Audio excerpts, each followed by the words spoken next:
Hello everyone, I'm Astha. Welcome to Government Job Genuine Notification YouTube channel.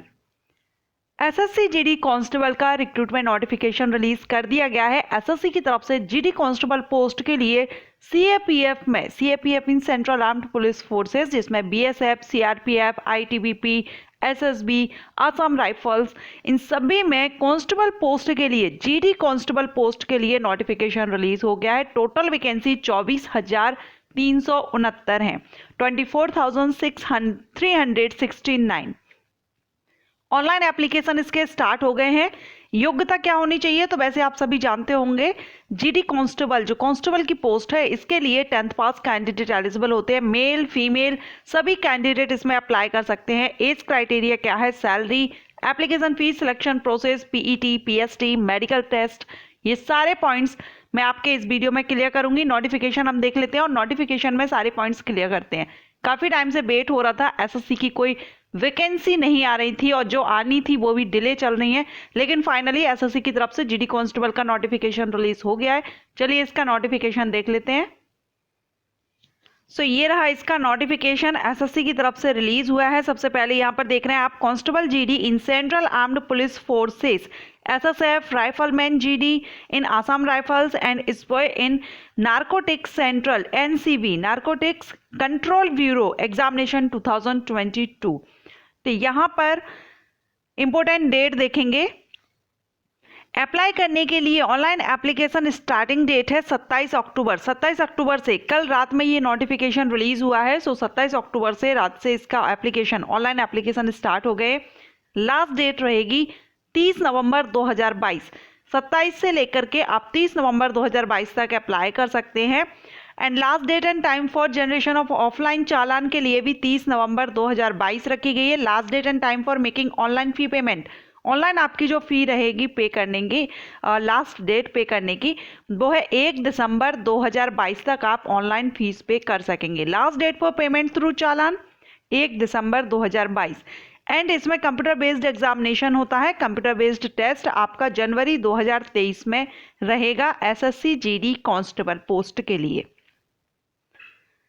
अब यहाँ पर दिया गया है, the Staff Selection Commission will conduct an open competitive examination for recruitment to the post of constable general duty constable GD in BSF, CISF, CRPF, ITBP, SSF, SSB and Assam Rifles और NCB में sepoy के लिए ये vacancy notification release हुआ है। The examination will be advertised by SSC based on vacancies intimation by MHA। तो यहाँ पर ये एप्लीकेशन ऑनलाइन आपसे अप्लाई किए जा रहे हैं, इनवाइट किए जा रहे हैं ऑनलाइन मोड से। एसएससी की ऑफिशियल साइट से आप इसमें अप्लाई करेंगे। कंप्यूटर बेस्ड एग्जामिनेशन, हिंदी और इंग्लिश दोनों में से किसी भी लैंग्वेज में आप ये एग्जाम दे सकते हैं। सिर्फ हिंदी और इंग्लिश दो ही लैंग्वेज रहेंगी एग्जामिनेशन के लिए, अदर किसी लैंग्वेज में आप ये एग्जाम नहीं दे पाएंगे। हिंदी और इंग्लिश में से जो भी आपका मीडियम हो उसमें आप ये एग्जाम दे सकते हैं। सिलेक्शन प्रोसीजर में PET, PST, detail medical examination भी आपका इसमें रहेगा। ओके, यहाँ पर हम देखेंगे। अब यह पूरा यहाँ पर हम देख लेते हैं सैलरी सबसे पहले। तो इसमें जो सैलरी दी गई है, पे स्केल लेवल 1 से 18,000 से 56,900 सैलरी रहेगी। लेवल 1 से इसमें रहेगी। और स्पॉय की जो एनसीबी में रहेंगी वैकेंसी, उसके लिए जो पे रहेगी वो लेवल 3 से रहेगी, 21,700 से 69,100। यहाँ लेवल 1 से तो है आपका एनसीबी के लिए। एनसीबी में जो आपकी पोस्ट है उसके लिए सैलरी लेवल 1 से रहेगी। एंड अदर जितने भी डिपार्टमेंट्स हैं, मीन सीआईएसएफ, बीएसएफ, जो भी सीएपीएफ में है, उनमें आपकी सैलरी लेवल 3 से रहेगी, 21,700 से 69,100। ओके, अब यहाँ पर हम पोस्ट देखेंगे। कैटेगरीज वाइज पोस्ट दी गई है। तो बीएसएफ में जो टोटल पोस्ट है वो है 8,922। बीएसएफ में 8,922 टोटल पोस्ट है मेल के लिए, और फीमेल के लिए 1,575।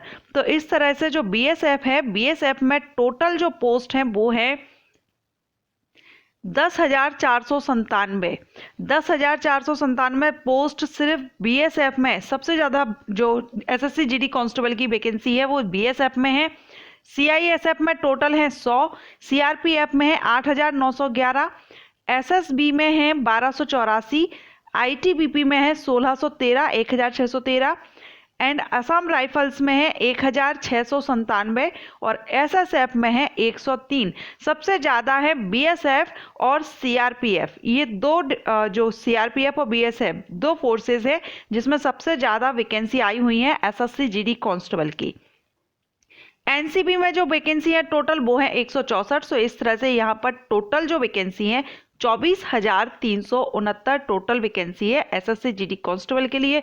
बहुत ही अच्छी वैकेंसी आई हुई है, आप इसके लिए एलिजिबल हो, जरूर इसमें अप्लाई कीजिएगा।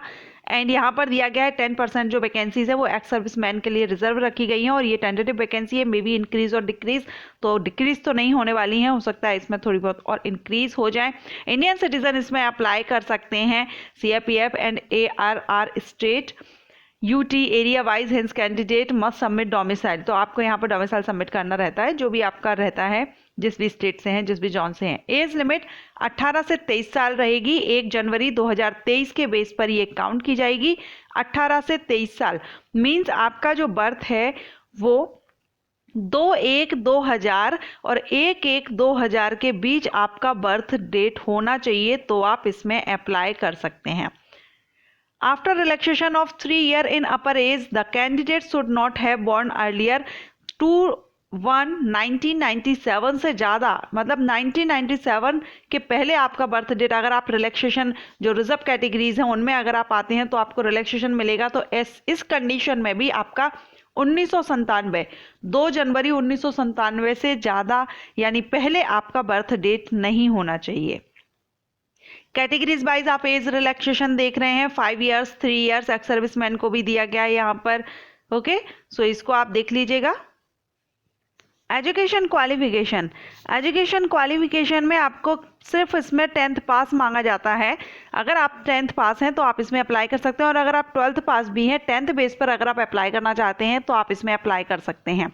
सो मिनिमम क्वालिफिकेशन इसमें 10th पास रिक्वायर्ड रहती है, और आपको हिंदी इंग्लिश की नॉलेज होनी चाहिए क्योंकि आपका जो एग्जामिनेशन है वो हिंदी या इंग्लिश दोनों में से किसी एक लैंग्वेज देना होगा। अब यहाँ पर अगर आपने एनसीसी सर्टिफिकेट आपके पास है तो आपको यहाँ पर मार्क्स बोनस मिलते हैं, जैसे कि एनसीसी सी सर्टिफिकेट के लिए 5% of the maximum marks of the examination का रहेगा, उसका 5% आपको दिया जाएगा। एनसीसी बी सर्टिफिकेट अगर आप है तो मैक्सिमम मार्क्स जो रहेंगे एग्जामिनेशन के उसका 3% दिया जाएगा, और ए सर्टिफिकेट होने पर 2% आपको इसमें दिया जाएगा। सो ये आपका इसमें है। एप्लीकेशन फीस आप सभी जानते हैं, एसएससी की तरफ से जो भी वैकेंसी आती है उनमें 100 रुपीज़ एप्लीकेशन फीस होती है, सिर्फ general and OBC male candidate के लिए। सभी फीमेल कैंडिडेट किसी भी कैटेगरी की हो, इसके साथ ही SC ST candidate, ex serviceman candidate, इनके लिए एप्लीकेशन फीस माफ़ होती है, कोई भी फीस पे नहीं करनी होती है। फीस पे करने की डेट आप यहाँ भी देख रहे हैं, और मैंने आपको अभी स्टार्टिंग में भी फीस पे करने की लास्ट डेट क्या रहेगी आपको बता दी है। एग्जामिनेशन सेंटर ऑल इंडिया में रहते हैं, आप जिस भी जोन से बिलोंग करते हैं उस जोन में आपको एग्जामिनेशन सेंटर मिल जाते हैं। जैसे यहाँ पर सेंट्रल जोन जिसमें बिहार और उत्तर प्रदेश आएगा, इसमें आपका जो एग्जामिनेशन रहेंगे वो भागलपुर, एग्जामिनेशन सेंटर वो भागलपुर, दरभंगा, मुजफ्फरपुर, पटना, बरेली, गोरखपुर, झांसी, कानपुर, लखनऊ, मेरठ, प्रयागराज, वाराणसी। ईस्टर्न जोन से अगर आप हैं तो वहाँ आप देख लीजिएगा। ओके, सो ये आपके मध्य प्रदेश सब जोन से, यानी मध्य प्रदेश सब जोन में आपको छत्तीसगढ़ और मध्य प्रदेश आते हैं, जिसमें आपके जो सेंटर रहेंगे एसएससी एग्जामिनेशन के वो रहेंगे भोपाल, ग्वालियर, इंदौर, जबलपुर, सतना, सागर, उज्जैन, बिलासपुर, रायपुर एंड दुर्ग, भिलाई। सो आप जिस भी स्टेट से या जोन से बिलोंग करते हैं यहाँ पर आप देख लीजिएगा आपका एग्जामिनेशन सेंटर आपको कहाँ मिल सकता है। एग्जामिनेशन स्कीम, रिटर्न एग्जामिनेशन होगा तो इसमें कंप्यूटर बेस्ड एग्जामिनेशन होगा। 80 टोटल क्वेश्चंस रहेंगे, ऑब्जेक्टिव टाइप रहेगा, 2 मार्क्स ईच क्वेश्चन, 2 मार्क का रहेगा।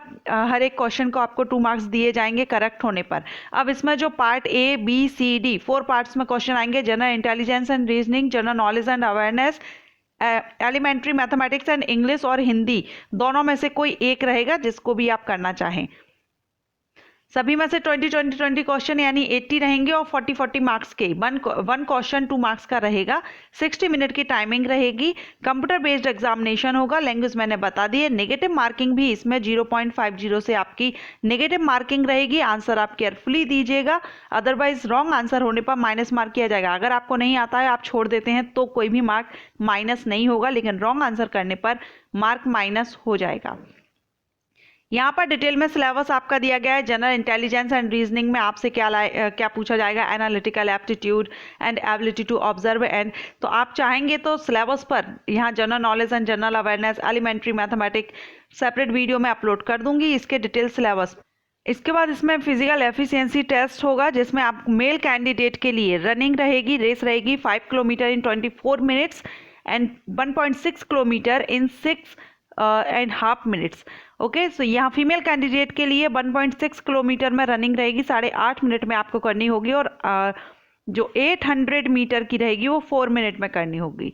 रिमार्क्स ये यहाँ पर दिया गया है कमीशन के अकॉर्डिंगली, जो भी आपका रहेगा उस हिसाब से ये रहेगा कितने मिनट्स में आप क्या कर सकते हैं, मेल और फीमेल यहाँ पर दोनों के लिए दिया गया है। फिजिकल स्टैंडर्ड टेस्ट यानी पीएसटी, तो इसमें आपका हाइट वगैरह चेक की जाएगी, हाइट वेट। मेल कैंडिडेट के लिए हाइट 170 सेंटीमीटर, फीमेल के लिए 157 सेंटीमीटर, जनरल कैटेगरीज के लिए है। अगर आप एसटी कैंडिडेट हैं तो मेल कैंडिडेट को 162.5 सेंटीमीटर और फीमेल के लिए 150 सेंटीमीटर। अगर आप नॉर्थ ईस्टर्न जोन से बिलोंग करते हैं तो 157 सेंटीमीटर मेल कैंडिडेट के लिए, 147 सेंटीमीटर फीमेल कैंडिडेट के लिए। एसटी कैंडिडेट हैं तो 160 सेंटीमीटर मेल कैंडिडेट की हाइट होनी चाहिए, 147 फीमेल कैंडिडेट की हाइट होनी चाहिए। अगर आप हिली एरिया से बिलोंग करते हैं, मराठास हैं या अदर आप यहाँ पर देख रहे हैं हिमाचल प्रदेश, आसाम, जम्मू कश्मीर, लद्दाख, तो 165 सेंटीमीटर मेल कैंडिडेट के लिए हाइट होनी चाहिए, फीमेल कैंडिडेट के लिए 155 सेंटीमीटर।